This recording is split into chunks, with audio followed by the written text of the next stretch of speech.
modifications. So the first modification is that I found a commentary that is acceptable. Actually, it's very good, and it's from a source that I trust. And it's available. It's available on Amazon. So you can look on Amazon for the 77 branches. Okay. The problem with this particular book on Amazon is that it's in a class, it's like a rare class. So they have, you can buy new or used, and then they have, you can buy old versions of it. They cost like $70. But the text itself costs $9.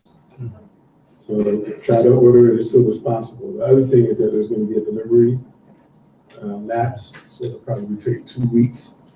So in the meantime, we'll go with some handouts. I don't have any today because I needed to know how many people were in class, but we will definitely have handouts next week. The one handout that I do have, our reader for today will be Sister Fatima, so maybe after class, so you can make copies until, I would strongly suggest that you order the book, because this is it's a comprehensive book, and you'll always need it. You'll always need it. Okay. Did I get the name? The 77 branches of faith. It's the same one we were using before. Okay. The 77 branches. Okay. The translation is by Sheikh Abdul Hakim Murad, who is a Scottish-born, British-reared Muslim. And he is the head of the Oxford Islamic Seminary in England. And so the translation is excellent. And, the language is very good. So this is what we'll be working from, in addition to any additional commentary that I give, but those will be notes. I'll give you notes. Okay. What's his name? The name of the 77 branches of faith. The author is Imam Bayhaqi. The translator is Abdul Hakim Murad. Abdul Hakim Murad? Murad, yes. Murad, yes.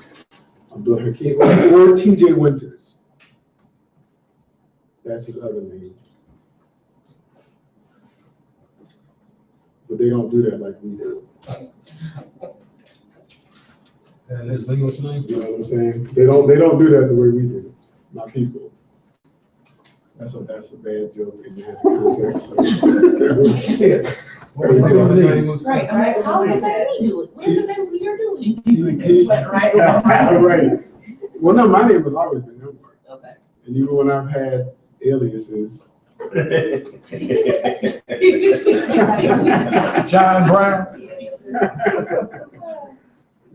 So Fatima, this is the handout for today. So what we're going to do is we're going to review very quickly though. Today we're going to read. We're just going to read through, but most of it, if you kept your notes, you'll be familiar with the topics. We've already covered them. So there really won't be any need to do any commentary because you have commentary, but I will allow for questions if there are questions that you need to ask about anything, but I want to try to get through, so we're going to cover, I think we did almost half of the articles. Yeah, we did up to Article 20. I want to try to cover that today, reading, so that next week we can go ahead and move forward with, pick up where we left off the last time we were together. Okay?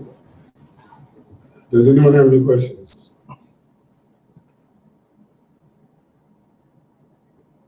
No? Okay. So as you have become accustomed to, I like to start my classes out with a question. The question today, I spent a lot of time thinking about it. Because I wanted a question that would sort of frame what we're doing now, why we're doing it. So the question is, what is the value, or if you want to, the importance of religious knowledge in our lives? What is the value? It's invaluable. Or, well, but you know, as human beings, we place values on things. Yeah, but I think like, how I look at it like this here, if this is your life, Right. right? So you should want as much knowledge of that as possible. There you go. So you understand the question? Mhm. Okay, good. All right, so what we're gonna do is three sisters here, three here. You guys do your little discussion group, and I'm gonna give you about 5 minutes, because this is, I want an answer that you think through, because I'm gonna put you on the spot. Okay, so I don't want the go-to sounds like that's what I should say answer. Okay? And Brother Abdulaziz, Brother Muhammad, and Daoud, and Vernon, y'all can, we'll try to unpack it as much as we can in 5 minutes. So did everybody get the question? What is the value or what is the importance of religious knowledge in our lives?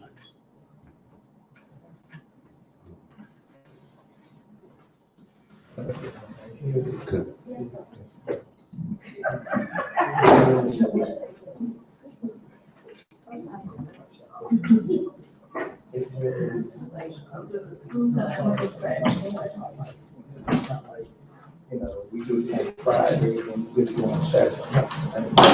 So I think it's something.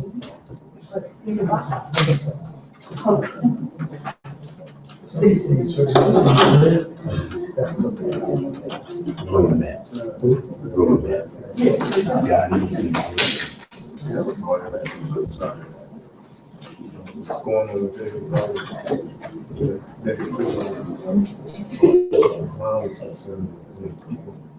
so-called extremists, right? That's where the problem with the knowledge.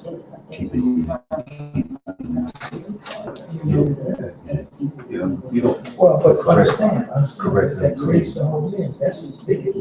Right. That's but the thing is, who's the judge? Who says it's just your faith?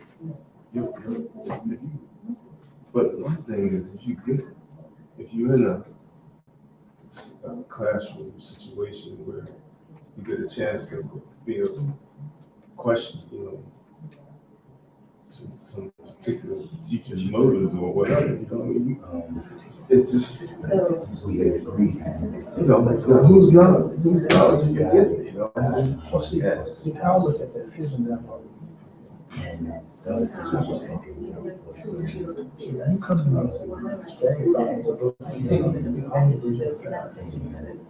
well, I'm gonna say this. We all do that. And even if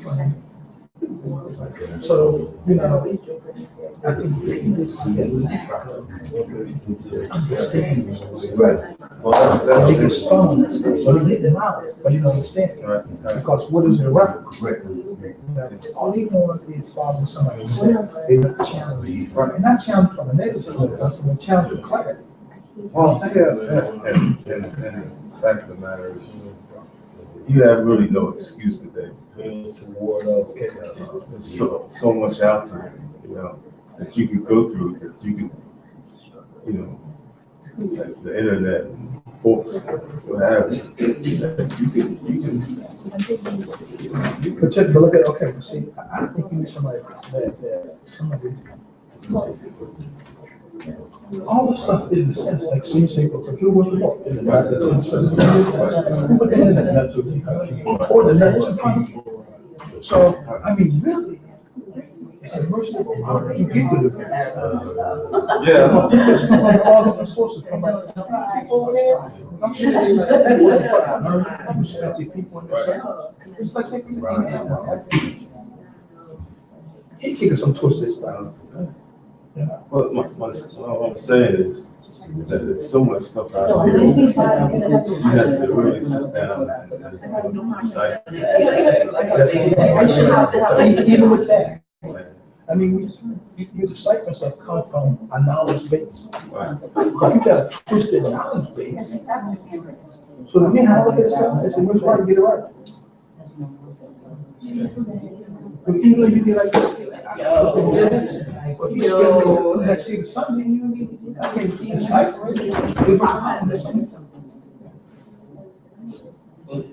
Like I said, you know, so many ways that you can go. You need to help, right?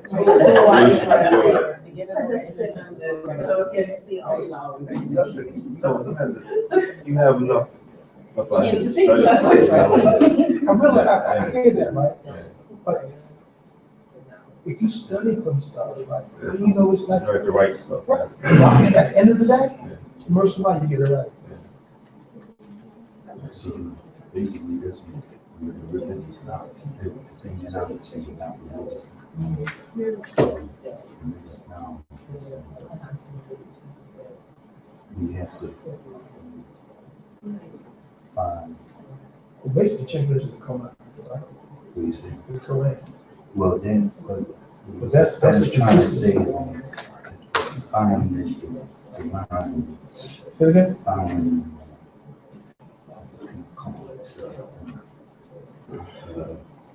Because this is the big problem now is people not following, people don't talk in the home translations.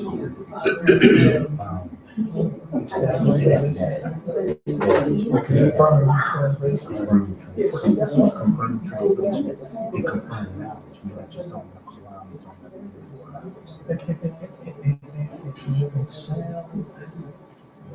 Right, right. You know, because like, if you write a book, you know, you might bring some real good stuff in it. Right, You not having somebody check it, you might roll right, that stuff. right. See, that's one thing, like, these guys are doing this really so much. He's my shit.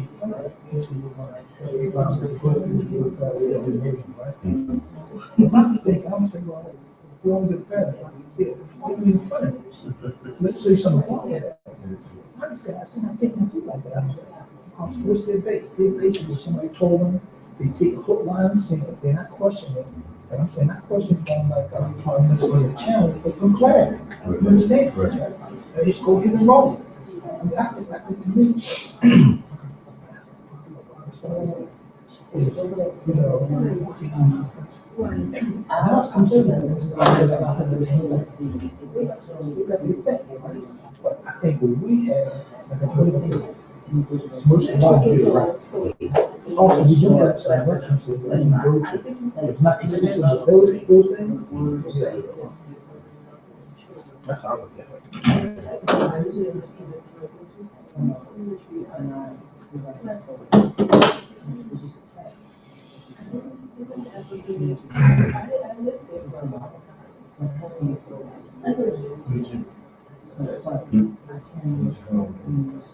Well, basically, I'm saying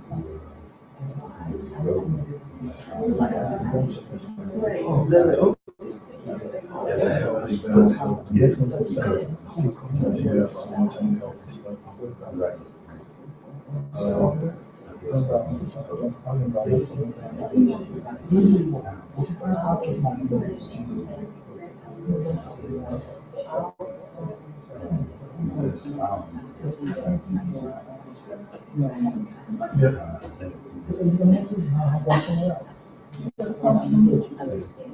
It's very important. People listen.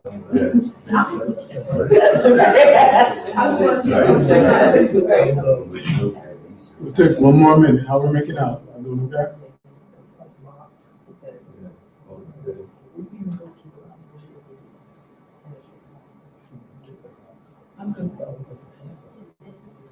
No, it's not.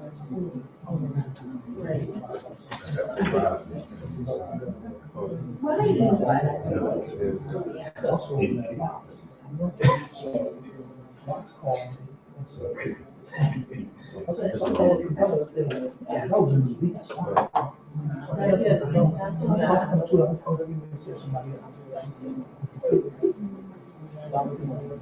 No, I get that.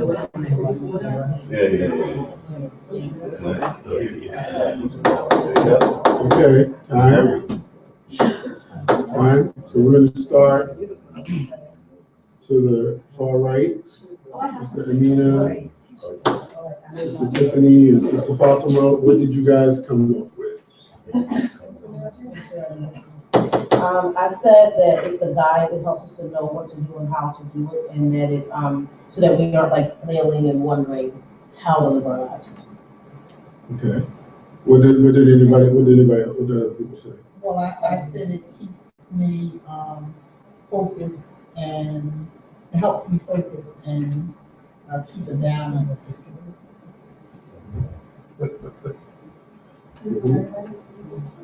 I said that it's a source of comfort to me. A source of comfort. Explain. One of the main distinctions between like my three and four, like Say that again. one of the main distinctions for me is as far as like how I deal with stress or loss and all those things is through studying knowledge, and also it gives you perspective on Excellent. Okay. Okay. So somebody was going to say something? No? All right, so I'm gonna skip over here. Vernon and Doug, what did you guys come up with?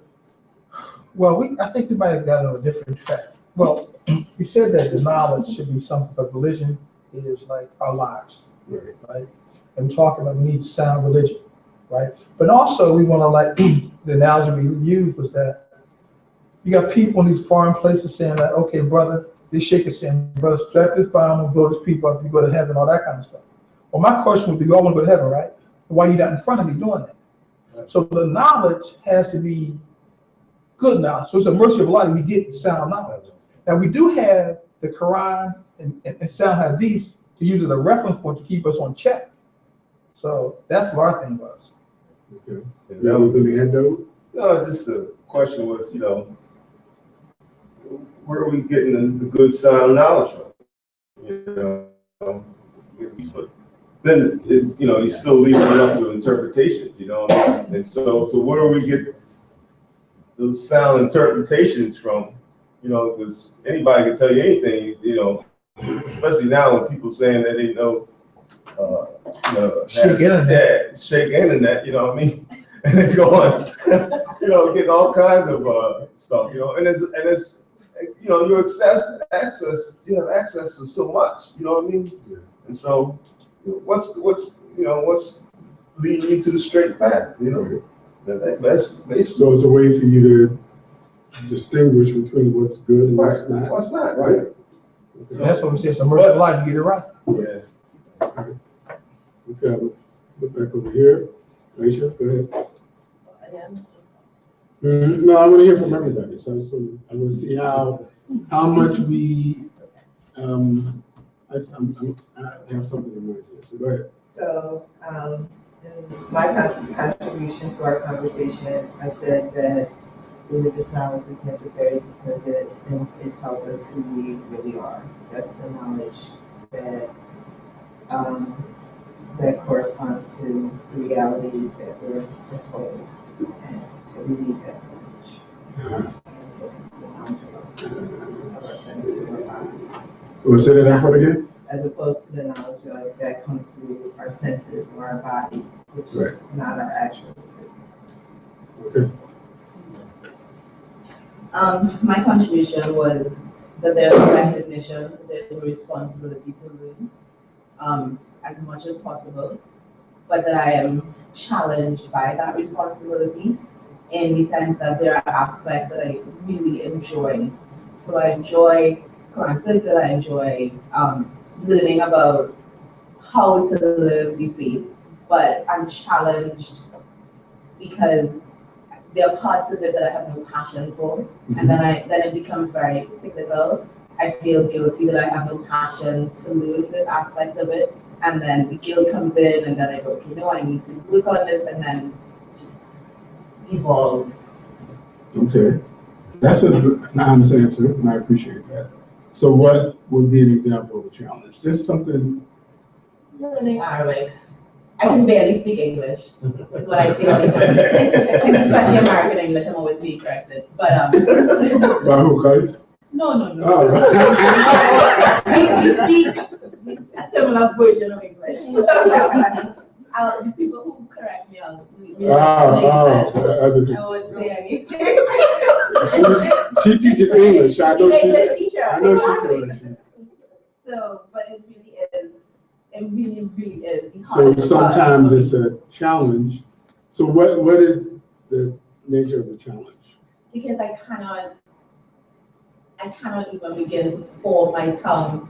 And I think people think that they're speaking English to me when they say, oh, do this with each tongue. And I'm like, I have no idea how to conceptualize what you're saying. Right. And then I get frustrated, and then I feel defeated, and then what it does to me on a very emotive level is that it triggers all the other places that I feel defeated and that I feel broken in, Okay. and it just spirals for me. Okay. There's a solution for that.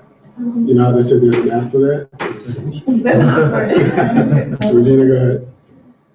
Well, I.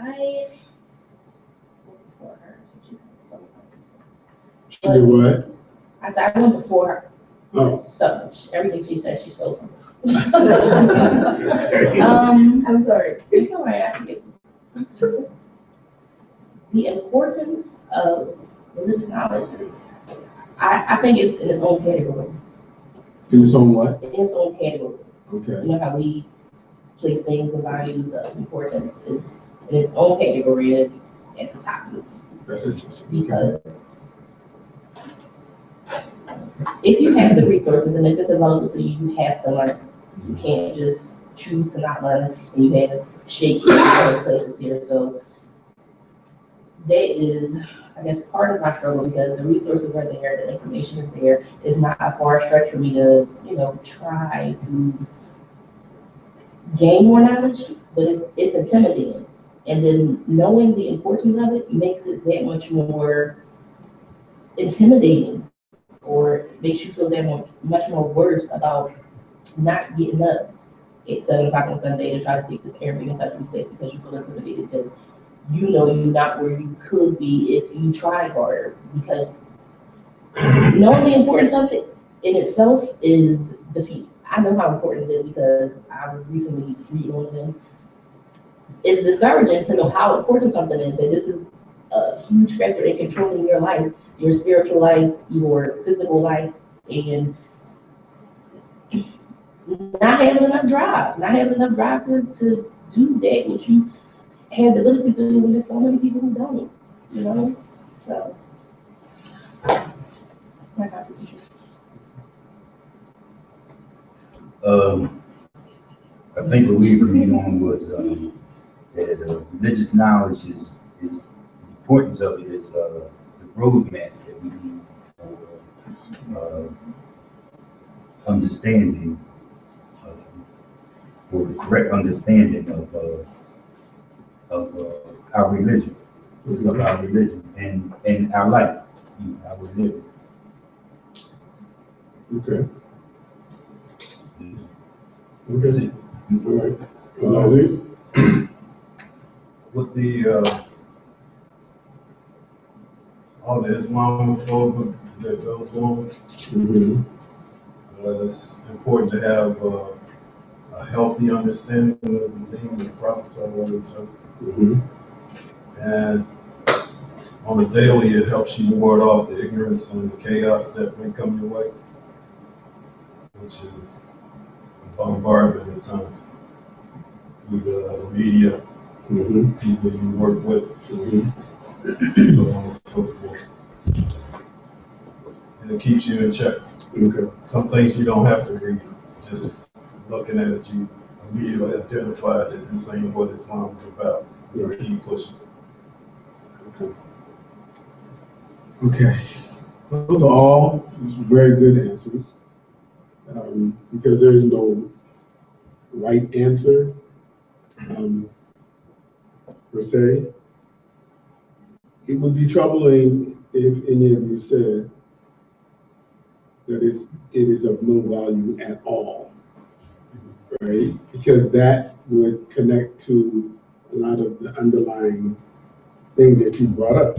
I mean, you guys brought up a variety of reasons why seeking religious knowledge is important, and in fact, is a priority. As you framed it, it's a priority. But I want to make a distinction between what I'm calling religious knowledge and learning Arabic, which is a foreign language. Because those are two separate things in one regard. Right? So in the regard that Arabic is a language like other languages. You're going to be challenged, you're going to be frustrated, you're going to say, why am I learning this? But in another regard, a minimal requirement of Arabic knowledge is necessary to read the Quran. So that's different. It's still a challenge and it's a struggle, but it's a challenge that's worth it because there's a reward attached to it. There's a reward for engaging in this challenge, and perhaps remembering that there's a reward is a way to motivate yourself. Because you're not just doing it. If it was just that you were trying to learn another language, like say French or Arabic, I just want to learn how to speak Arabic, you might just give up. But if your motivation is to please Allah, you might not meet your goal all the time, but you won't give up. You'll always strive. You'll always remind yourself. You'll always say, oh, I can do better than that. I haven't been studying. I haven't been reading. I haven't been pushing myself. So those are two different ways to look at Arabic, and we'll talk about that because I recognize Arabic as a challenge and a struggle, and for my people, and it's one of the reasons why I've dedicated so much of my life to teaching Arabic and researching ways of teaching Arabic to us, my brothers and my sisters, right? Because it is, on some level, that's important. That the Arabic language on the large global scale is our membership card in the global Muslim community. Because historically, no matter where you go, the language of the Quran has been a unifier. This is a point of commonality, right? So I'll tell you, in Africa, for example, the great scholars of religious tradition spoke, wrote, researched, and published in Arabic. And Arabic wasn't their native language. They spoke whatever their native language was, but the great luminary scholars wrote, published, taught, and lectured around the world, past and present. So in order for the American Muslim community, the indigenous population, to gain credibility, that's a path, that's a journey we have to continue on, right? Because we cannot show up and seek our place and insist that we speak English. We sound like crazy about it, right? Because the common bond is the Quran. So it's not even about the language, but the language of revelation. Right? So the language of revelation confers upon the Arabic language a sense of, it's special for that reason. But there's a distinction that can be made between the language of the Quran and the Arabic that people speak in Egypt, Syria. Those are two different, it's like people that come to America and don't learn academic English, but they speak English. It's the same type of difference in some regards. So that's a future conversation that we can have. But outside of that, the challenge, and I really appreciate that word being used, to pursue religious knowledge is as real as a challenge can be. So the Prophet ﷺ in Hadith oftentimes compares the pursuit of knowledge to fighting physically on the battlefield in the way of God. Because it's hard, it's not easy. And a part of what happens through modern social conditioning is that we're taught that you can get stuff fast, you can do it easy, you know, the 10-minute way to learn this, the 10-week way to do that. And that's not the truth. The truth is that pursuit of this type of knowledge, particularly if you dedicate yourself to seeking religious knowledge in order to become knowledgeable, or a person of knowledge, that's a lifetime pursuit. Because you just will never know enough, because you will never know everything. Alhamdulillah, for all of us, that's not what this class is. This class is just to get us to think about the priority that we give this knowledge that tells us, and I'm gonna, some of the things that we talked about, right? It tells us who we are. Because Allah tells us who we are in the Quran. And then when we find ourselves as receivers of religious or divine revelation, we find ourselves with a choice that Allah gives us. We either accept it or we don't. Allah gives us that choice. And Allah says what? There's no compulsion in religion. So nobody got to do nothing.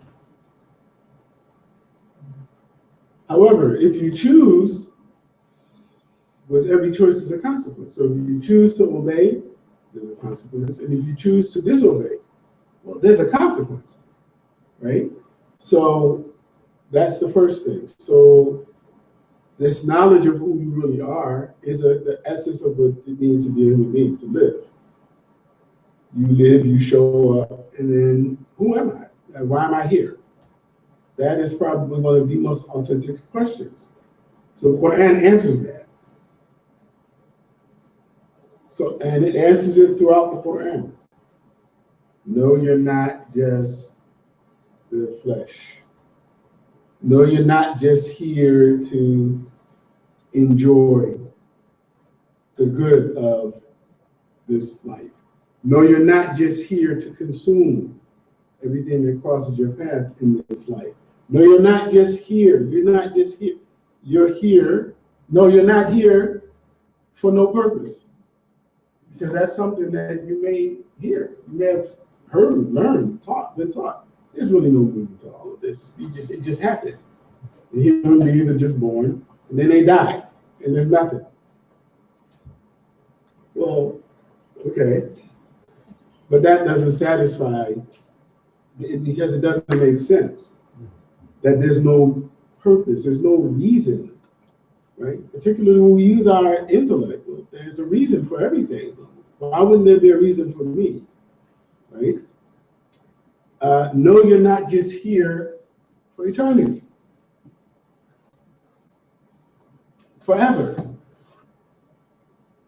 right? The Quran answers all of these and more. It tells us exactly who we are. It tells us exactly who we are. So some of the things that I overheard, not everything, but some of the things that I overheard. So the word understanding. So religious knowledge helps us understand what we are supposed to do with our life. Once we accept who we are, then what am I supposed to do? Religious knowledge helps you understand that. Right? Balance. Somebody said balance. This is very important. Because when we understand who we are, and we understand that we are a complex creation, so you're not just spiritual, just like you're not just material, but you're a mix of the two. Or your true essence is spiritual, and your home in this realm of reality is material, physical. Well, there's always going to be an imbalance, right? A sense of a feeling of imbalance. Because which one do you focus on? Religious knowledge helps you to attain this sense of balance, so that you don't lose yourself. You're not here just for this world, but you also aren't here for no reason because you believe that there's the next world. And so this world is transitory to the next world, but you can't get there until you make it through here, right? So it gives us a sense of, someone said something about perspective, right? It helps us to modify and adjust how we look at, what we look at, what we see. Clarity. Probably one of the most agonizing forms of existence is when you have no clarity. When you're just confused about everything. Now, and that's not a psychological, that's just from a spiritual perspective. So I should be clear that I'm talking about spiritual clarity. Spiritual clarity. Because without it, life can be agonizing. And you can look like you got it going on, right? When really, if you don't have spiritual clarity, you're miserable. Because you still are dealing with something that is unanswered, that your soul wants. See, again, when you read, Allah tells us that He created your soul a certain way. So your soul is a servant to Allah. So a part of the way it's discussed in spiritual tradition, so you have to get your body to obey the soul. Because your body's trying to do the other thing. The body's trying to do just the body stuff. But the soul is in sajda, in sujood, all the time. Because the soul knows. Even if you don't know. And that literally means your intellect, your eyes, your ears, everything can be out of order when the soul is out of order. So there's this seeking of connecting to the soul, right? Because the soul knows, and that's a source of clarity. Someone said to ward off chaos, which is a manifestation of not having clarity, right? And, the world is always full of chaos, confusion. We always find ourselves asking the question, why would he or she do that? Why are they doing that? What's wrong with us? What is our problem? Right? Especially around the hard questions. The hard questions, right? So, when we see suffering, and what's the explanation for suffering? Right? Sometimes people who don't believe in God will say, well, it's God's fault, because God's supposed to deal with that. He made this, so He's supposed to clean that up. Right? Well, what does Allah tell us in the Quran? He made this and put human beings in charge. So whatever happens in that regard is our business. It's not God's business. Like, we're responsible.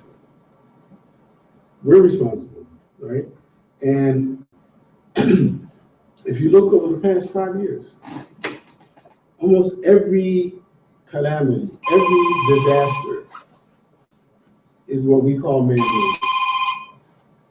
Almost, I'm talking about even natural disasters. Because the dark side of human beings' nature calls them to what? Not do what Allah says, to honor the trust, right?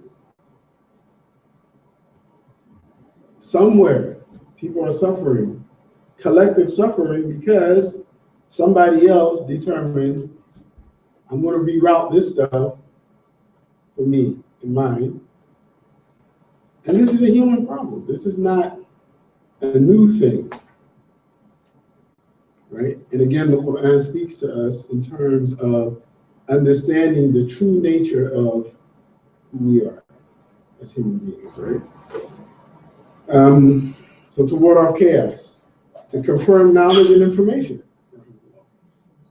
To confirm knowledge and information. Because everyone shows up here with knowledge. Everyone shows up having pursued some knowledge in some form, right? And the idea of a constant pursuit of religious knowledge is that it helps to affirm what needs to be affirmed, modify what needs to be modified, or correct what needs to be corrected, right? And on this point, it's important to know that religious knowledge is comprehensive. So we're talking about, I think you said blueprint, one of you guys said the roadmap or the blueprint, right? That's what this religious knowledge is. So it's broad. And one of the problems of people, and it's manifested in our 21st century. How many people do you know that think that being a Muslim, and the word Muslim has a definition. So being Muslim is reduced to kind of close your level.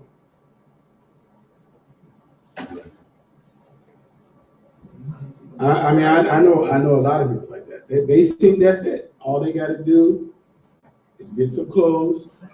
I'm serious. They got to get some clothes. Couple words. A couple of what? Words, phrases. Yeah. There you go. I mean, back in the day, before they had stores, 52nd Street, the brothers, that was the thing. Oils, all of these external things, right? Halal meat. And all of these are good things. And all of these are choices. And all of these have a place. But they are not what it means to be Muslim. How you stand in the prayer line. Any manifestation of that, because what it does is it has very little to do with what religious knowledge is. But if people have that outlook, it's very easy to have people that look great and act very bad, do terrible things. This is why the Prophet said that one learned person is harder on Shaitan than 1,000 ignorant worshipers. Right, because the learned person can decipher, wait a minute, you use the word crazy, because sometimes the stuff is crazy. That's not what this is. That's not what we're supposed to do. I don't care what anybody says, right? That's not what we're supposed to do.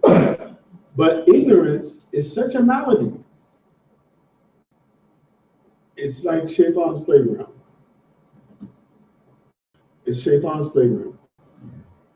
And historically, the Muslims, the great scholars of the tradition that wrote, part of why they wrote is to preserve the tradition from the encroachment of ignorance. Because when you have ignorant Muslims that don't know what they're supposed to do, that's really bad. That's not good. That's a really bad situation. And so part of what we are witnessing, going back to chaos. I mean, we're living in an age where people think it's okay to randomly kill people that don't believe the same way that they do.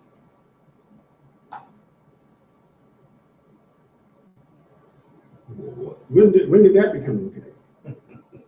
Right? And so it creates a chaotic sense of reality. So, what is my duty? Right? So confirmation of knowledge and information, very important. A way to self-identity. Again, going back to the point of knowing who we are, why we're here. So every time you read, I forgot the surah number, I think it's Dariyat, 50 something. But you read the verse that says that I created human beings and the jinn for the sole purpose of worship. That's an emphatic statement. It's clear. You're here, your existence is spiritual because you're here to worship God. Now, the mistake oftentimes that people make is, and this mistake is a mistake that human beings make. So you have the stories of the companions of the Prophet, sallallahu alaihi wasallam, who all they did was what? Occupy the masjid and pray. That wasn't everybody's understanding, but that was their understanding. And during the time of the Prophet, they had a nickname. They were called the Companions of the Mount because they used to hang out outside of the masjid on this little stump, sit there, wait for the next prayer time, or eat, or talk, or whatever. And then when the prayer time came in, they went back to the masjid. That may have been their understanding of what it means to worship. But the Prophet taught the understanding when he made it clear to people. The people that prayed and then they went out and worked. And when they worked, they supported themselves and they helped their brothers. And when he was asked, well, who's better? Right? Well, he said the people who pray and then go out and work. And then pray and then go out and work because they have a sense of the balance. The other people aren't bad people, right? But they miss the mark a little bit. And that's true today. You have people that talk like this today. You know, all I want to do is stay in the masjid all day. And there's nothing wrong with that, but that's not the purpose. And part of that confusion comes from misunderstanding the definition of worship. So the verse after that says, Allah says, I created human beings and the jinn to worship me. I do not ask them for any provision. So your place here is already guaranteed. You're here because you're supposed to be here. You don't have to pay to be here. You don't have to pay a rent or anything, right? And I don't need them to feed me. Even though sustenance and provision are important, the reality of those two things are like your reality. They've already been spoken for, taken care of.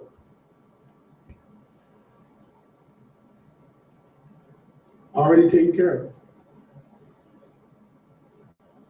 Now that doesn't mean, and again, knowledge gives us what? Going back to clarity. It doesn't mean that you sit down and say, Allah is a Razaq. How are you going to eat? How are you going to eat, Regina? Allah got you. I know, but you need to eat. Allah got you. No. Right. You sound like the bird. I said be like the bird. You like the bird, right.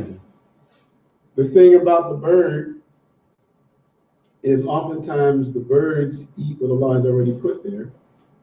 They know where to go to get it. So even the birds, even the hadith of the birds, which upon surface examination might suggest that no matter where you are, your provision is going to come, even if you don't do anything. That's actually not. The birds go out looking, and they find what was meant for them, and they get it, and they go back. Right? Right? Because some people think, oh, you know, I don't have to work because Allah's going to take care of me. But that's not what Allah said He would do. Allah said He would take care of you, but you have a responsibility. right? So it's a way to self-identity, and then I put down the challenge because I like that idea that we are embracing a challenge. This is, in fact, a form of jihad. Now, because our mission is bugged, cameras, we're going to clarify the word jihad. So we don't have any unnecessary problems, right? But it's a form of jihad. It's a struggle. It was not meant to be easy. Why? Because you have to fight yourself. You have to fight your lower self. You have to, and that's the beauty of it. When you're engaged in that struggle, that's the beauty of it. Right? So even going back to a couple of things that Tiffany said about perspective when dealing with problems. Because a part of our human existence is what? We want to have problems. That get it out of your minds. Like in the khutbah, I tell people, like, this, get all this stuff about you. I'm going to be a Muslim so good, I'm not going to have no problems. Like, what? No, you're going to have special problems when you commit your life to Allah, because now you're really going to be tested. Again, one, learn worshipers hard on shaitan, because shaitan has to work triple overtime. Because you're the believer that is striving to please Allah is acting with a sense of vigilance. I have to guard my soul. It's one thing to know that you have to guard your soul and that is important. That you believe that your soul matters first. And then to not think, not to even consider. Okay, so in this room right now, all of us, you know, when we look at human society, if you're looking at human society through a spiritual lens, you can see that there is a flat-out assault on the sensibilities of the soul of human beings. It's flat out. It's flat out. And it's not a mistake. Okay, because oftentimes, you know, there are different ways to worship the devil. Right? So it's not always that people are plotting maliciously. When people don't give regard to the soul, they don't take into consideration the question, is this pleasing to Allah or not? They're vulnerable. They are spiritually vulnerable and in danger. And you can do something with a good intention that is detrimental to the spiritual well-being of human beings. And there's all kinds of stuff going on. You know, and those of us that are parents, I mean, the thing that I do the most for my kids is pray for them. My God, what is this stuff? You know, and now that I'm old, I always say it wasn't like this. But that's really true. It wasn't like this. I mean, I didn't have a cell phone, a smartphone, and I could push a button and have instant access to all of the depravity of human souls in the world, in the palm of my hand. But that's how dangerous this stuff is. Right? And so there's a vigilance that religious knowledge gives you this, you're aware. You know, we can't just say, oh, mashallah, that's how it is. No. No, because people are vulnerable. We're vulnerable. Right? And see, when people turn their backs on the law, the consequence of that, you can do it maliciously or you can do it out of heedlessness. right? You just don't make it a priority. You just use the word priority. I'll get around to that. But the consequence of that is, well, you have to do everything within your power to guard that. That is the most important thing. Right? And so the challenge is always present.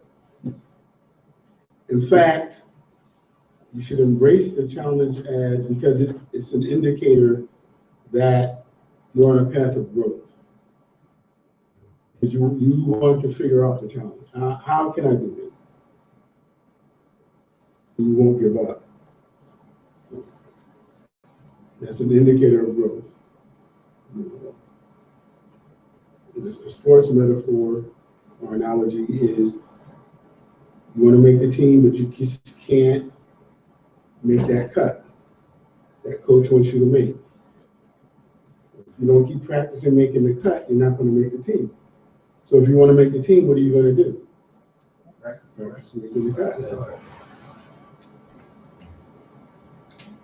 The same with art, the same with anywhere where you have a master or a teacher, they keep saying, like, Ennis, I'm sure, drives you guys crazy. You say, and it says, no, I said that. I said that. Man, that's what I said. Maybe he can't hear, but he can hear very well. He can hear very well, right? And so you have to, there are things that you have to push through. Those frustrations are natural, and they're not they're to be expected, right? Okay, so now there's a sub-question, and that's for later on for further reflection. So what is religious knowledge? Because everybody uses the word knowledge. Even and I love the word Regina, when I say us, my people, we're the most creative people in the world. So when we, like brothers talk about knowledge, like I'm going to get the knowledge. Right. The knowledge. Man. What is the knowledge? Like I can pick it up in a box or a bag because we're just special like that, right? But it's a gift. It's really a gift that we have to tap into. That's the sad part about it. Is that we're the most talented and gifted people. And I'm not a racist. Well, maybe a little bit. a little drop. But that, I mean, what it means not a negative thing. Yeah. It's on something.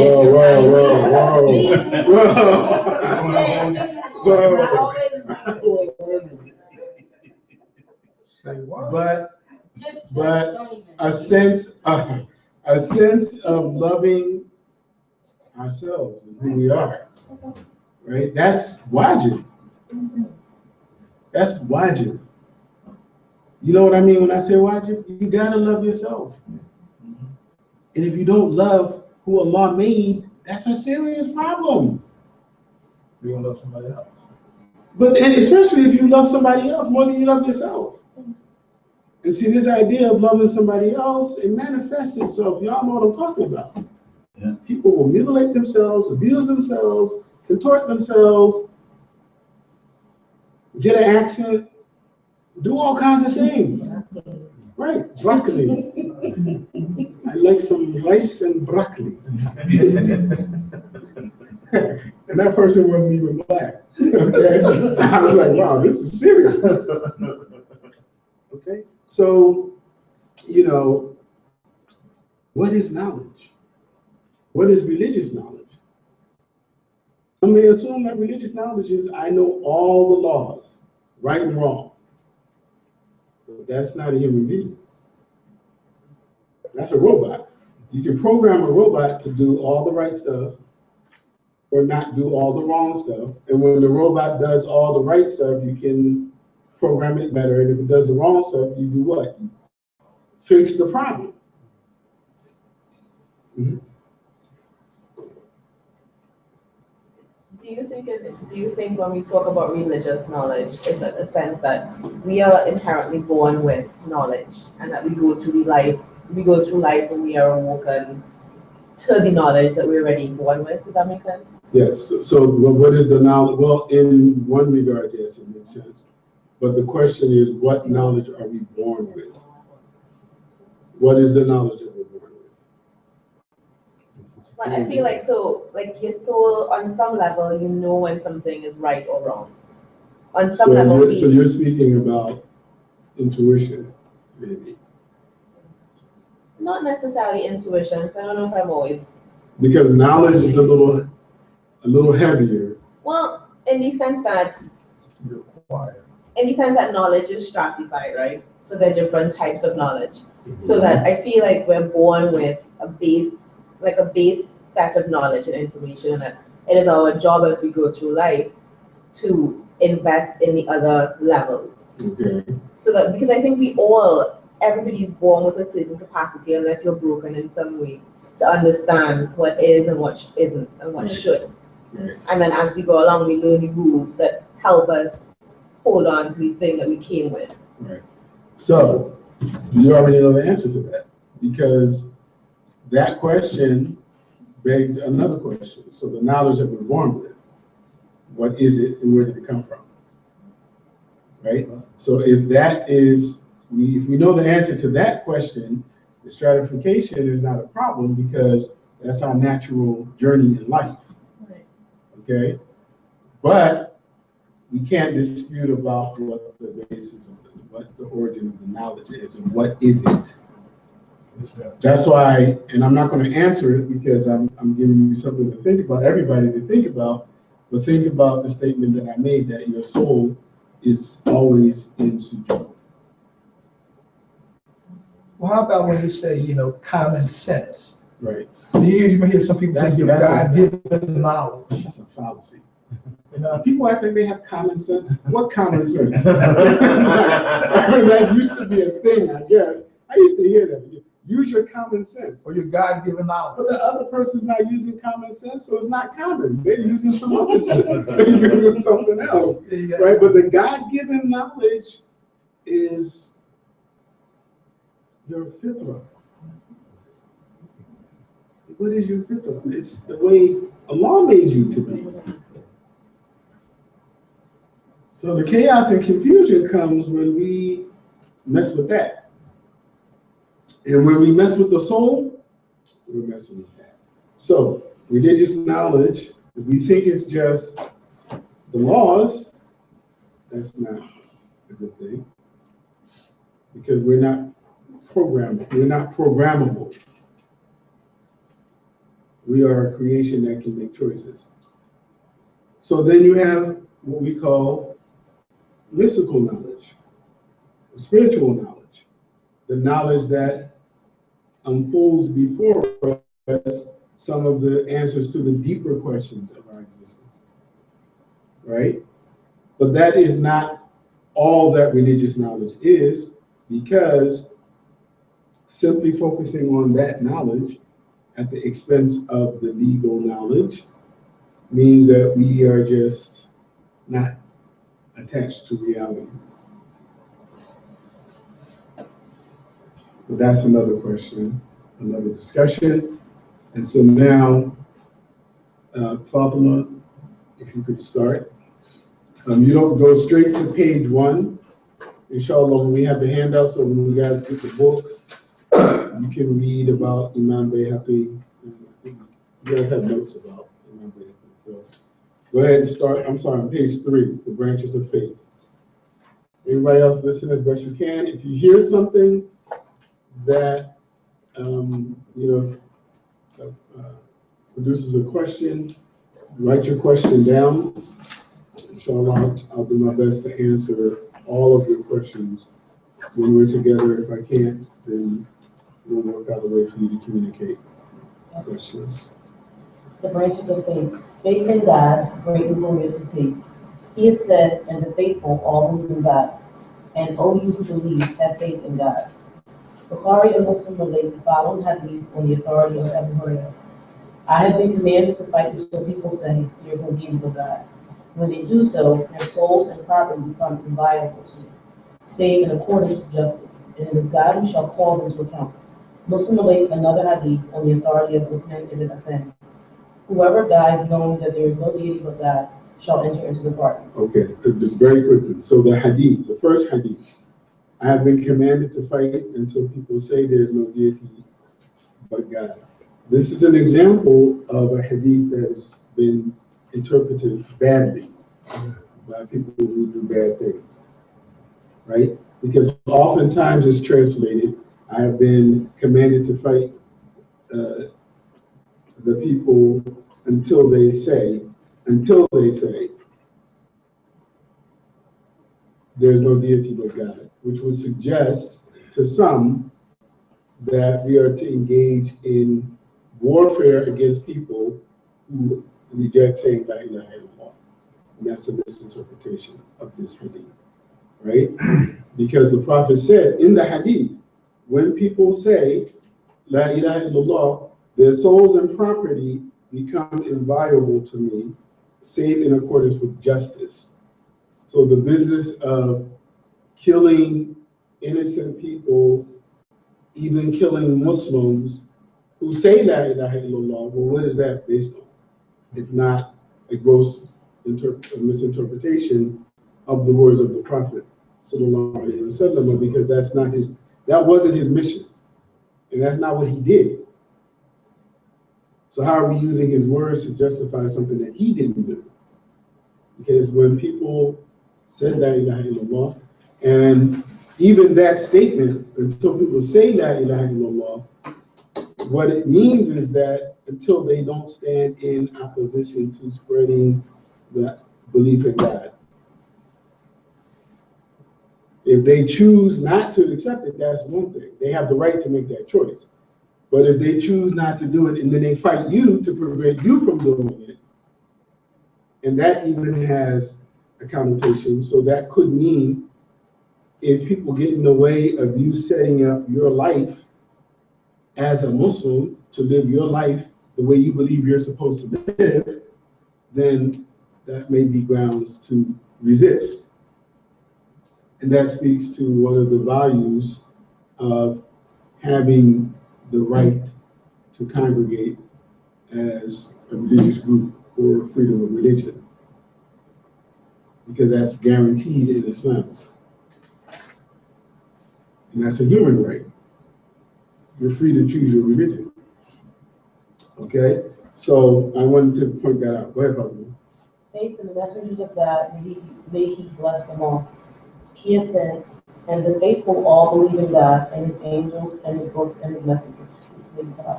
Bukhari and Muslim relate from Umar ibn al-Khattab that the Prophet said when replying to Gabriel, faith is to believe in God and his angels and his books and his messengers. Keep going. You don't have to read these footnotes. Faith in the angels, as mentioned in the above verse and hadith. Faith in the Quran and all the books which were revealed before it. God has said, O you who believe, have faith in God and his messenger, and the book which he revealed to his messenger, and the book which was revealed beforehand.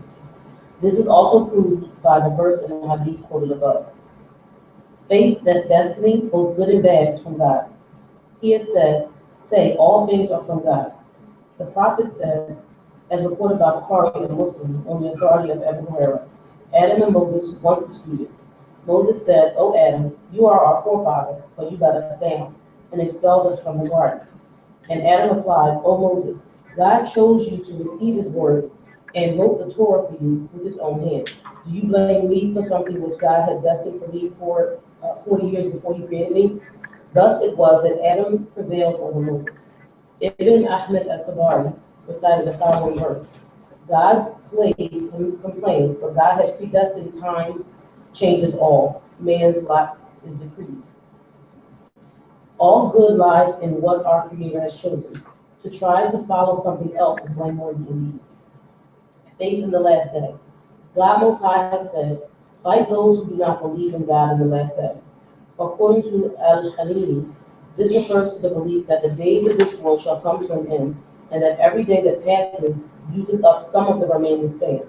In addition, to confess that there shall be an end obliges us to confess that there shall be a beginning, since that which is pre-existent cannot pass away or change.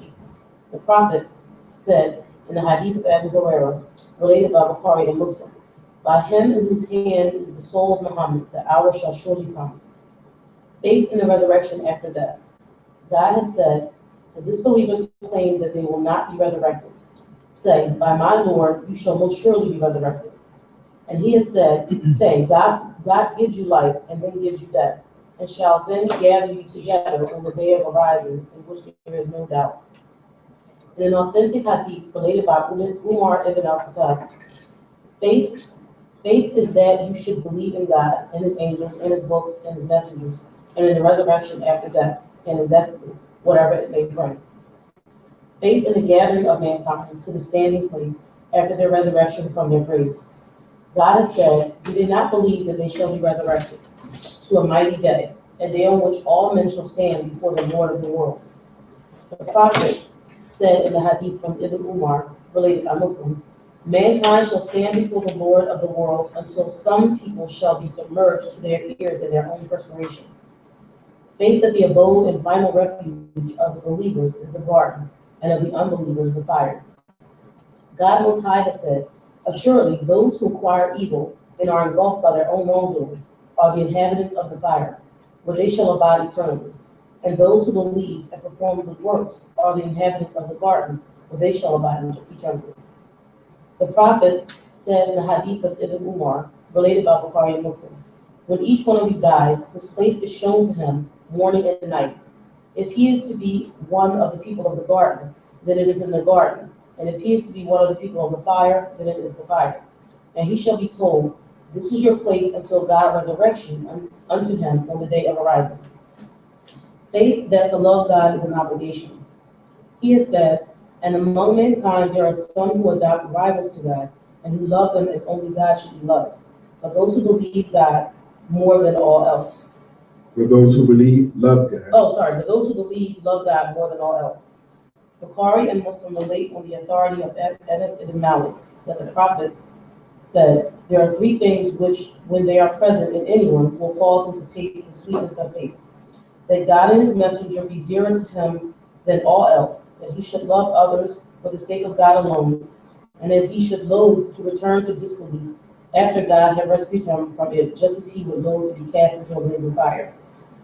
Al-Sari al-Safati was once asked, how are you? And he recited the following verse. Whoever does not feel love filling his breast cannot know how hearts can be torn apart. Abu Dujana said that Rabi al-Adawiyya would say, when the state of love overwhelmed her, you disobey God and pretend to love him. This is an impossible and bizarre affair. If your love were true, you would obey him. For lovers always obey the one they love. So how many of you sisters are familiar with Rabia al-Adawiyya? Okay. If you're not familiar with her, you should. She's one of the great female mystics and sages of Islam. Her name is Rabia al-Adawiyya. She was a mystic and a poetess, and yeah, so keep going. Faith that one must fear God Most High. He has said, fear them not, but fear me, if you are believers. And also, fear not mankind, rather fear me. And be in awe of me. And they are fearful of him. And they pray to us in hope and fear, and were ever humble before us. And they fear their Lord and dread an evil reckoning. And for those who fear the standing before their Lord shall be two gardens. And this is for those who fear my majesty and fear my promise. Bukhari and Muslim relate on the authority of Ali ibn Hatim that the prophet said, ward off the fire, even if only with half a date in charity.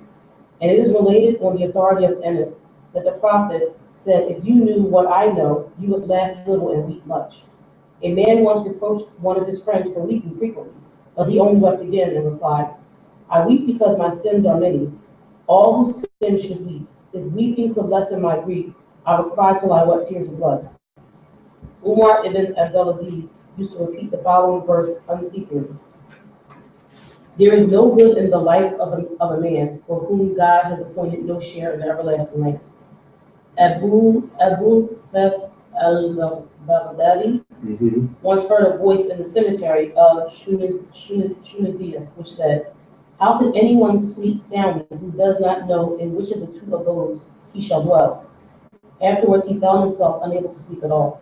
So a lot of these traditions are reports of the great mystics who really pondered on that question of the reality of why they're here. Okay, so they may sound excessive, but it's because that was their pursuit. They were like the great thinkers, the great philosophers that influence our thinking about these spiritual matters. Faith that one must have hope in God Most High. He has said, they hope for his mercy and fear his punishment. And assuredly, God's mercy is near at hand for those that do good. And say, O my slaves, who are prodigal with their own souls, despair not of God's mercy. Surely God forgives all sins. Surely he is the forgiving, the merciful. And truly God does not forgive that partner should be ascribed to him, but he forgives what is less than that to whoever he will. Bukhari and Muslim relate on the authority of Abu Hurairah that the Prophet said, were the believers only to know what punishment God has in store, no one would hope for his garden. And were the unbelievers to know what mercy God has in store, no one would despair of his garden. And Muslim relates on the authority of Jabir that the Prophet said, no one should die without thinking well of God. According to Abu Hurairah, as reported by Bukhari and Muslim, the Prophet said, God Most High declares, I am as my slave thinks me to do, but I am with him when he remembers me. Sa'id ibn Ismail recited the following verses. Why are you prepared to dirty your religion, although your clothes are clean and white? You hope for salvation, but flee from its paths. A ship cannot sail on dry land. Faith that one must rely, tawakkul, on God Most High. He has said, on God let the believers rely. And God is enough for us and a fine guardian. And rely on God if you are believers. And whoever relies on God will be sufficed by him. God brings his command to pass. Bukhari and Muslim relate on the authority of Ibn Abbas concerning his companion's inquiry about the 70,000 who would enter the garden without reckoning. That the Prophet said, they are those who did not resort to cauterization or the use of unlawful charms or divination, but relied on their Lord instead. Reliance on God is to hand one's affairs over to him and to have trust in him while taking into account the causality which he has preordained. Bukhari and Muslim relate on the authority of Al-Zubair that the Prophet said, it is better that one of you should take a boat and go to the mountains and return with a load of firewood on his back, which he then sells to become self-sufficient, than that he should beg from others, who may give something to him or may not. Bukhari relates on the authority. So just as a note here, so the idea of sitting in the mosque for all day versus going out and striving and working. So this sense of self-sufficiency, the idea of doing for yourself, is found in this hadith. Keep going. Bukhari relates on the authority of Al-Miqdam ibn Mahdi Karib. That the Prophet said, the best food anyone can eat is that which his own hands have brought forth. David used only to eat from the money which he himself had earned. And Al-Junayd said that he heard Al-Sadi criticizing the custom of sitting about in the Friday mosque, saying, they have turned the mosque into a market with no way out. Abu Bakr al-Siddiq said, your religion is for your future life, and your money is for your livelihood. There is no good in a man with no money to his name. Al-Fudayl ibn Iyad. Now look at who said that. Who said that? Abu Bakr, the Prophet's closest companion. So when you understand that, you understand that there's really no conflict there. You know, that the problem isn't money. The problem for human beings is the worship of money. Those are two different things. Al-Fudayl ibn Iyad once said to Ibn al-Mubarak, You demand renunciation of us, yet you import merchandise from the land of Khorasan to Mecca. Why do you enjoin us to do something which you yourself avoid? And he replied, I do it to preserve my honor and to assist myself in obeying my Lord. And Fudayl said to him, O Ibn al-Mubarak, that is a fine thing indeed, if it has such results. Faith in the obligation to love the Prophet. Bukhari and Muslim relate on the authority of Anas that he said, none of you believes until I am dearer to him than his father, his child, and all mankind. They also relate on the authority of Anas that he said, there are three things which, when they are present in anyone, will cause him to taste the sweetness of faith. That God and his messenger be dearer to him than all else. And they relate that a man once came to the Prophet and said, O messenger of God, when will the last hour come? What have you set aside for it, he asked. O messenger of God, the man replied, I have not set aside for it any great amount of fasting or charity, and yet I love God and his messenger. And he told him, you shall be with those you love. Faith in the obligation to honor the Prophet and to venerate and revere him. God has said that you might honor and revere him, and also those that have faith and honor him and help him. And make not the calling of the messenger among you as your calling of one another. That is. Oh, I'm sorry. Stop for a second. So go back to. Hold on. That's good. The foot. No, you didn't skip. But I do want you to read the footnote 1 on again loving the Prophet. So read the footnote. Okay. Number 1, right? Mm-hmm. According to all the Sunni imams, it is part of one's complete love for the Prophet that one should love his descendants also. Historically, the descendants of the Prophet's grandsons, Al-Hassan and Al-Hussein, have made the most spectacular contributions to the Islamic sciences and to the spread of Islam. For instance, it was the Husseini scholars of South Arabia who brought Islam to Indonesia and East Africa. To love the descendants of the Prophet, however, does not mean adherence to the Shia sect, which by taking this principle to extremes has caused considerable unrest and division throughout Islamic history. Okay, so it's very important that we reflect on that. Okay? Because as a fundamental principle, it's obligatory to revere the Prophet and to revere the Prophet's family. In fact, when we do salawat, we say Allahumma salli ala Muhammad wa ala ali Muhammad, we are in fact praying for the Prophet's family. In reality, when we look at who was the Prophet's family, it started with his descendants. He didn't have any male descendants, children, but he had grandsons, Al-Hassan and Al-Hussein. And so this is Muharram. And one of the things that we notice that happens every year is that amongst the Shia Muslims, there's a veneration of Hussein, right? And before we dismiss that as a wrong practice, we have to understand the reason for it. And I argue that the reason for this celebration, not in its extreme form, but the acknowledgement and the recognition is that the Shia have practiced what is within this footnote. And many of the Sunni Muslims have not. They've abandoned this practice of honoring the Prophet's family. Although there is direct hadith, Prophet, Abu Bakr stated in literal hadith that Muslims are supposed to revere the Prophet through honoring his family. Okay? To what again? Through honoring his family. Oh, okay. Okay, so the first way to do that is to know who is Hussein. Who is Hussein? Now that's a whole other discussion, right? But what I will say now is we should not buy into the sectarian stuff, right? And what I mean by that is people who identify as Shia are Muslim. So we should treat them as Muslims, not a special kind of Muslim. I take a little issue with the strife and unrest in Islamic history because to happen on both. It happened from both groups, right? That's a separate discussion. We were given a in-depth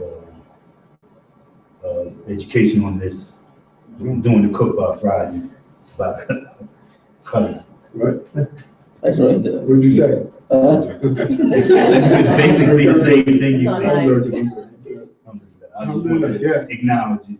That's, well, it's very important. Yes. And I'm happy that that happened because, you know, the division in the community, you know, Sunni, Shia, I'm aware of it, but it has a special resonance when you see it amongst people who are the same. And there's no reason for it except that this one says I'm Sunni and that one says I'm Shia. And they're the exact same people. They have the exact same problems, so why are you fighting again? And it can't be of any benefit. You know, so even the issues that we disagree on, we turn that over to Allah. And as long as we can agree to respect each other, then we can do some things. But the unity is the end result that we're seeking. So you had your hand up? I'm gonna submit it with my list of questions. It was what? I want to submit it with my list. With your list of questions? Yes. Allah. Okay, so I would strongly say, so this is what, the 3rd of Muharram? No. This is about the 7th. the 8th, like our 8th, yes. Right, so the Shia, in 2 days is Ashura, which is the 10th of the month of Muharram. What is the significance of the 10th of the month of Muharram? The significance of the 10th of the month of Muharram, which is the month of the Islamic calendar that we're in now, is that Hussein, the Prophet's grandson, was martyred. And I would encourage you to read the story of his martyrdom from a Sunni source. So the Sunni source is Tabari. Tabari is one of the most widely accepted historians to Sunnis and others, and Orientalists, right? Read the account of Hussein's martyrdom. It's available online in English, right? You just do a simple search, you'll find it. It's about 7 pages. It's tragic, it's heart-wrenching, but it makes you question, well, what happened? Why was the Prophet's grandson brutally murdered that way? The Prophet's grandson, right? Yeah. And so that gives you a little insight into the reality that the practice of Islam, if Muslims aren't careful, can be politicized. It can be politicized because the opponent that killed Hussein wasn't the kuffar, right? The Khalifa of the day killed Hussein. So that's a tough one. And I've cried over this because when I think about it, the Prophet's grandson, how do you murder the Prophet's grandson? He doesn't end up, if you just, he's a political prisoner, but how do you not just murder him, his entire family? It was a massacre, right? So when you read it, it'll start to make you question some things about the relationships. Because oftentimes the definition of the relationships is determined by what people call themselves. I'm a Sunni, you're a Shia, I can't talk to you, you can't talk to me, because you believe this, I believe that. And then there are folks that have exploited it. And so that I don't go on a political diatribe, I'll leave it at that. But I wanted to point that out. So keep going, Fatima. Faith and the obligation to honor the Prophet and to venerate and revere him. God has said that you might honor and revere him, and also those that have faith and honor him and help him. And make not the calling of the messenger among you as the calling of one another. That is, address him as the messenger of God or the prophet of God, rather than Muhammad or Abu Qasim. And he has said, be not forward in the presence of God and his messenger. And do not raise your voices above the voice of the prophet. This is a higher degree than that of love, since not everyone who loves reveres, A father loves his child, and a master loves his slave, but does not revere him, whereas all who revere must also love.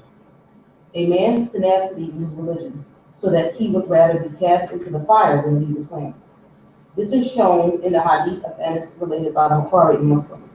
There are three things which, when they are present in anyone, will cause him to taste the sweetness of faith, and that he should loathe to return and unbelief, and that he should loathe to return to unbelief after God had rescued him from it, just as he would loathe to be cast into blazing fire.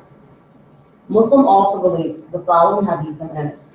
A man once begged from the Prophet, and he gave him enough sheep to fill a valley. He returned to his people and said, "Enter Islam, for by God, Muhammad gives with no fear of poverty." People would go to the Prophet wanting only worldly goods, and would find before the day was out that their religion had become dearer and more precious to them than the whole world. The quest for knowledge, namely knowledge of the exalted Creator, and that which has come from him, and knowledge that prophets have been sent, and knowledge of their distinguishing attributes, and of the laws of God Most High, and of the sources in which his laws are to be sought, such as the book, the sunnah, analogy, qiyas, and the conditions for independent judgment, ijtihad. So just a random question, does everyone understand what analogy is in Islamic law? Is it how you interpret what you read? How you interpret what you read? Anyone else? Analogy. Actually, exception. The ability to use what you know to interpret a different situations. Okay, that's so the ability to use what you know previously to interpret a new situation. That's what qiyas is. So whenever you read qiyas in the context of Islamic law, it's in the absence of a definitive text regarding the matter at hand. This is a legal a legal tool to base a new ruling on the previous ruling. So just for clarity, so you understand what that is. So analogy is you look at a previous ruling, and an example of that is this standard intoxicant was alcohol, right? So the emergence of new forms of intoxication may require that scholars use the prohibition of alcohol as a basis to prohibit a new intoxicant. Okay, keep on. The Quran and Hadith are full of statements about the merit of knowledge and the learned. God Most High says, only those that know have fear of God. And God himself bears witness that there is no God save him. And the angels and the learned bear witness likewise, maintaining his creation in justice. And he teaches you what you did not know, and God's favor upon you has ever been mighty. And God will exalt those who believe among you, and those who have knowledge to high ranks. And are those who know equal to those who do not? Only those with insight can keep it in mind. Bukhari and Muslim relate the following hadith on the authority of Ibn Umar. God does not remove knowledge by snatching it away from mankind, but does so rather by bringing to an end the lives of those who possess it, until there shall come a time when not a single learned man remains, and people appoint ignorant leaders for themselves, who, when asked, give opinions while having no knowledge. Being themselves astray, they cause others astray also. So this is the danger. So this is the danger of books without people to teach the books. Because the tradition really is transmitted from people. The books are secondary. The books are necessary, they're important, but they're secondary. In fact, the focus on the pursuit of knowledge has produced a wide variety of books. I mean, we are limited in our access to the troves of texts regarding religious knowledge because Arabic, again, is a problem. But the library is vast and it's universal. The English library is paltry because, again, there's a need for people who know Arabic to translate more of the tradition into English. Okay, but it is fascinating nonetheless. But even with that point being made, the human being is important, which is another reason why a person who takes this path to pursue knowledge is doing a tremendous thing. And if they choose to follow this path, you become a servant of the knowledge, and it's a form of jihad. Yeah. And also notice that people that learn from books as opposed to a classroom setting, you know, are a little more harsher in how they handle information, Right. how they give information. Right. Yeah, and I've noticed that, you know, it's like, this is how it is, brother. You know what I mean? As opposed to, you know, having some opinion in the classroom setting. Right. You know, and it makes you less harsher toward your brother and sister. Right. You know, when you're trying to convey some type of information. Exactly. Exactly. Yeah. Okay, keep on, Bethel. Muslim relates from the authority of Abu Hurairah that the Prophet said, "Whoever rescues a believer from a worldly calamity shall have God rescue him from one of the calamities of the day of arising. Whoever is kind to a bankrupt, to him shall God be kind in this world and in the next. Whoever conceals the fault of a Muslim, for him God shall conceal his fault in this world and in the next.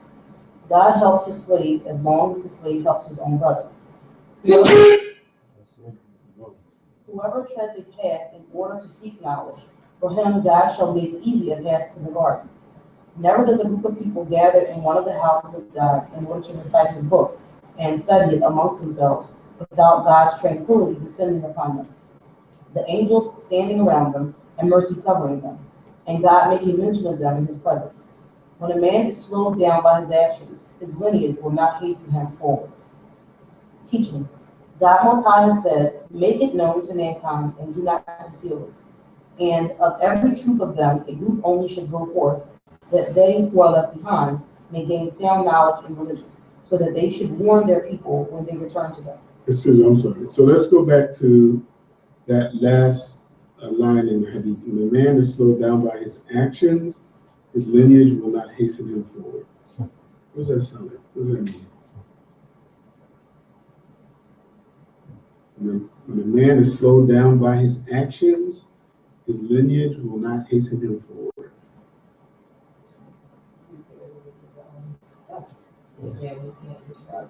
Can you say that again? You will bear the weight of your own stuff, what you did, and your family won't get you out of that. Right.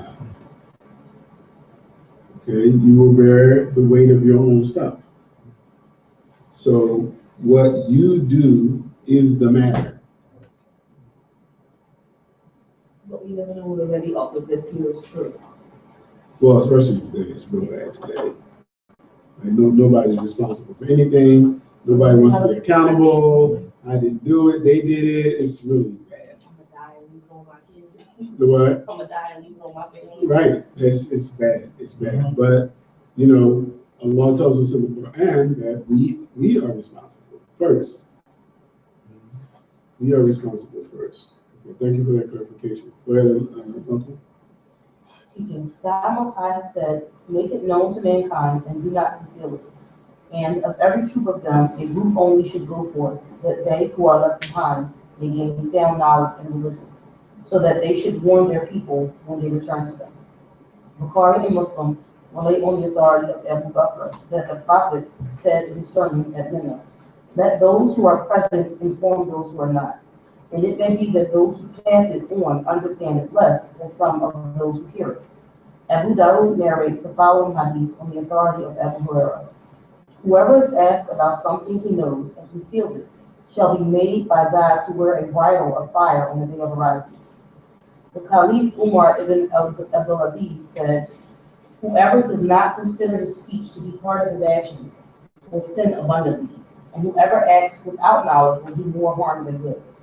Al-Harith al-Muhasibi said, "Knowledge of religion begets the fear of God, renunciation begets calm, and knowledge of God begets repentance." Okay, so real quick, Renunciation begets calm.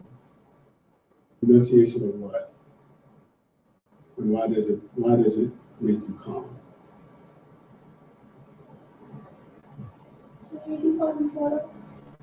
Yes, knowledge of religion begets the fear of God. Renunciation begets calm.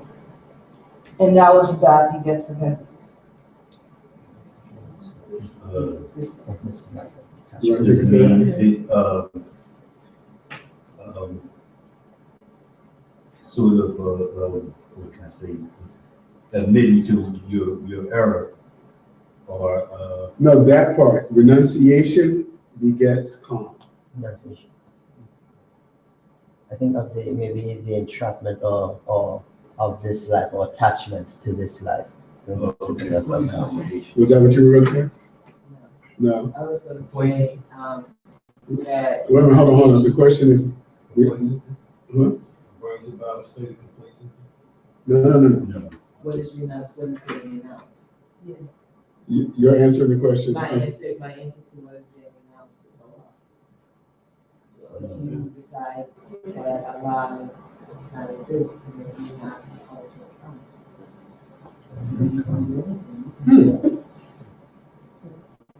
Oh, I do not know why I was saying that. No, I Wait a completely minute, see so- what you're saying, because That's just another.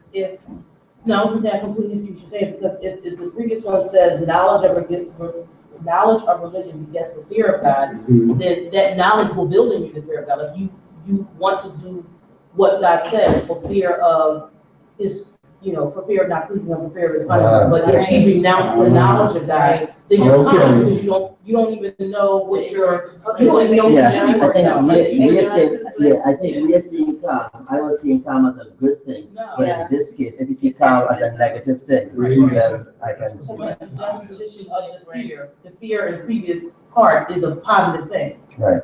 So the calm would be The opposite. Right. Step, Fair. wouldn't that be complacency where God puts you in a state because he increases that and then you become complacent with that? Well, if you follow that interpretation, yes, and that's a very good interpretation. I didn't understand the word. I thought you said enunciate, but renunciation. Renunciation, yeah. Yeah, so this is I think, what I understood was, renouncing, the things of this life, of this world. Right. But that is true if you isolate it from the context. But it was interpreted in the context. So in the context, yeah. Okay. So the calm is actually dangerous. Okay. Right. If you connect it to the first part, knowledge of religion begets the fear of God. Renunciation begets calm. Oh, okay. So when you renunciate the knowledge of religion, you chilling. Yeah. It's like a Mack truck heading down the road. That's not how I'm feeling. Yeah, Right. good. Because you don't know, Good. it's like you just heading for disaster. There you go. And then the third part, that knowledge of God begets repentance. Mhm. So if you have no knowledge of God, you wouldn't even head towards repentance. Like Right. you're not even. There you go. Repent for what? Exactly. Can I say that, Sure. this is, a good example of why we need somebody to, The classroom. a classroom, yeah, somebody to teach us the book. Mhm. Because my misunderstanding, the way I read it, Mhm. renunciation is something else. So. You going, Papa? According to Ibn Sa'd, whoever acts according to knowledge from hadiths will be given knowledge from insight. And whoever acts according to knowledge from insight will be given the knowledge of obedience. And whoever acts according to the knowledge of obedience will be guided to God's path.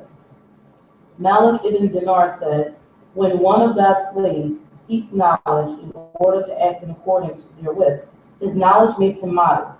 But when he seeks it for any other reason, he becomes arrogant. Maruf al-Harfi said, whenever God wishes to do good to his slave, he opens the gate of action for him and closes the gate of argument.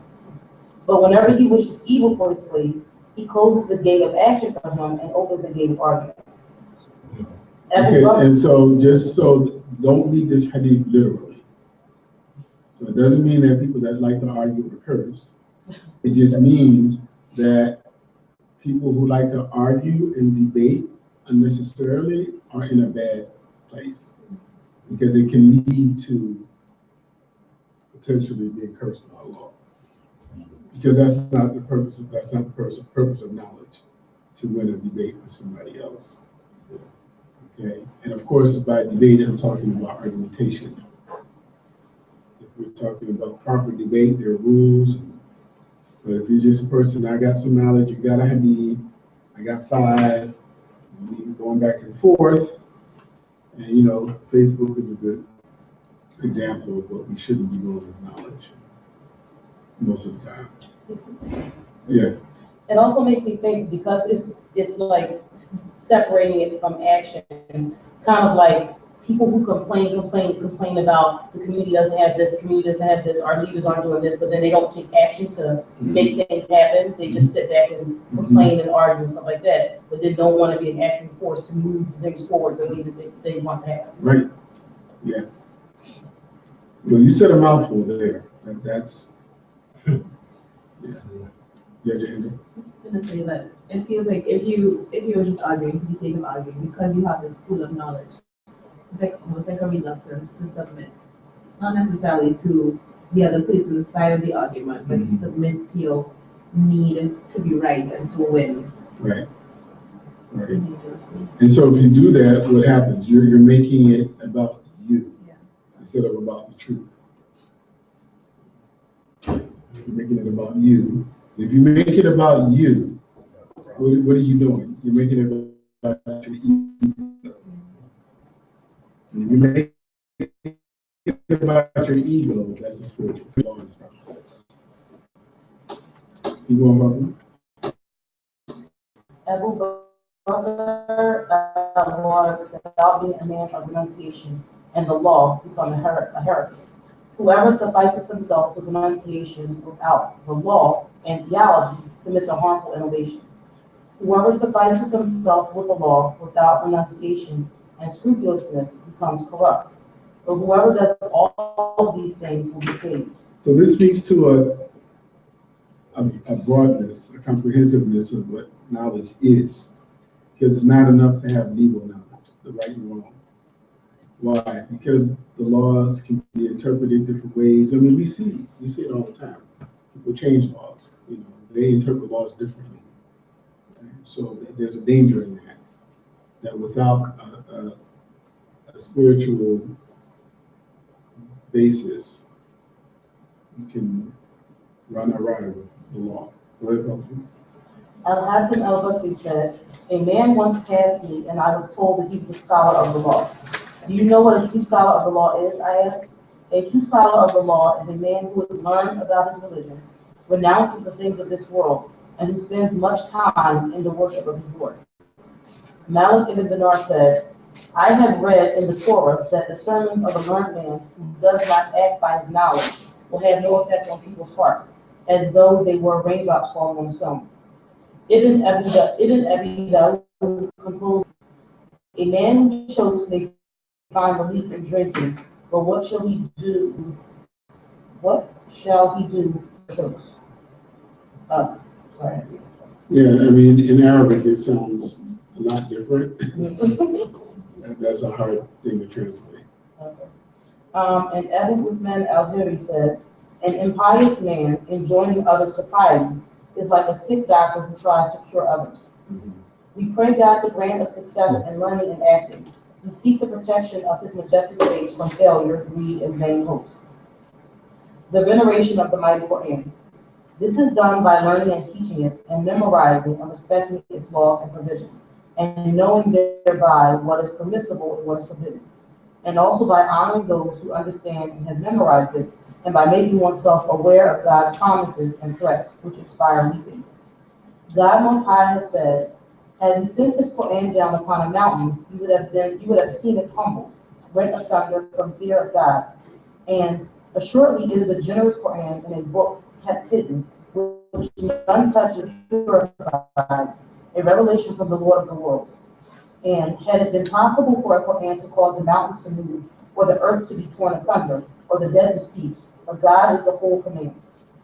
The Prophet said in a hadith narrated by Bukhari, on the authority of Uthman ibn Affan, The best of you is he who learns and teaches the Quran. He also said, as reported by Bukhari, a Muslim, on the authority of Abu Musa al-Ashari, hold fast constantly to this Quran, for by him in whose hand lies the soul of Muhammad, it escapes from one more easily than does a camel from its hobbled cord. They also relate the following on the authority of Ibn Umar. Envy is permissible only in respect of two men, one whom God gives his book, and one who stands reciting it day and night, and a man whom God gives wealth, which he gives in charity day and night. Muslim relates on the authority of Umar that the Prophet said, truly through this book, God exalts some people and bases others. Okay, so this is where we're gonna stop. Okay, so starting next week, we'll pick up on the forms of purification.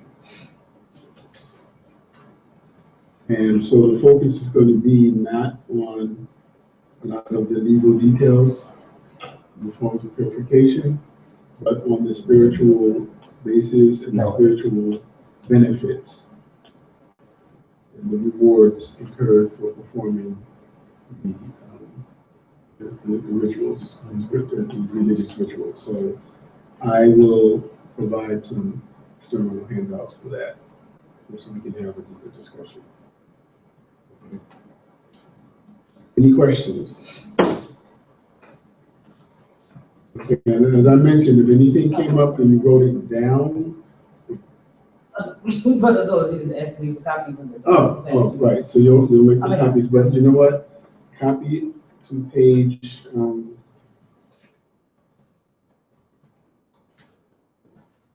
24. So you have, I think, to page 15. So just make this one. Okay? All right, so, inshallah, that's class today. We will offer Duhur. There we go. We'll see everyone inshallah next week.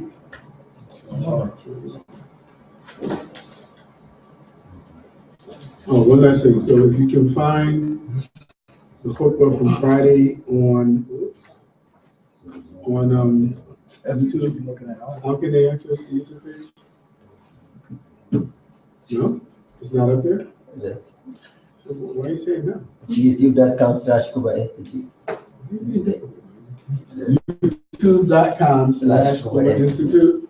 But I'm also sending out the link. I'm also sending out a link to the history of Atabari for this one because it's in volume 19. So I found it. I'm sending a link to there's this site that they have all 40 volumes uploaded. Okay. And I'm pointing out exactly which one you can get this story. Okay. So I'll send that out to if I didn't.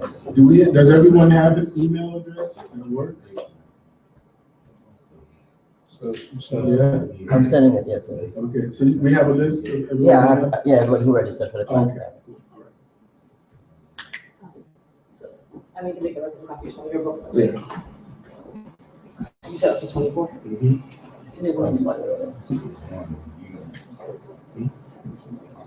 I mean, 15. 15. Okay. Is that enough? Well, it's about 10 people in here now, but did some people leave? No. We might have more people next week. So.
That's it.